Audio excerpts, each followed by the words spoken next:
आता पाहूया जिल्ह्यांमधल्या टॉप 9 बातम्या।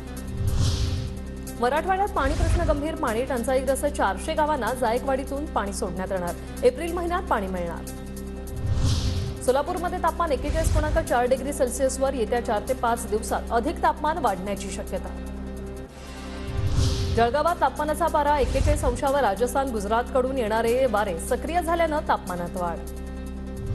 बुलढाण्यात बस चालवताना फोनवर बोलणाऱ्या चालकाचा व्हिडिओ व्हायरल। मेहकर ते बुलढाणा दरम्यानचा प्रकार प्रवाशांचा जीव धोक्यात घालून फोनवर बोलणाऱ्या चालकावर आता संताप व्यक्त। नाशिकच्या येवल्यातील एका विवाह इच्छुक तरुणाने फलक हाती घेत मांडली जाहीर व्यथा। जावयाकडून सासरच्या मंडळींना असणाऱ्या आक्षेपांवरून तरुणाने मांडली व्यथा। सांगलीत हळदीचे दर वाढले। महिन्याभरात 4 वेळा उच्चांकी दर। हळदीला पुन्हा क्विंटल मागे 70,000चा भाव। भंडारा जिल्ह्यात आजपासून बागेश्वर बाबांचा दिव्य दरबार। 7 दिवस हनुमंत रामकथेचंही आयोजन।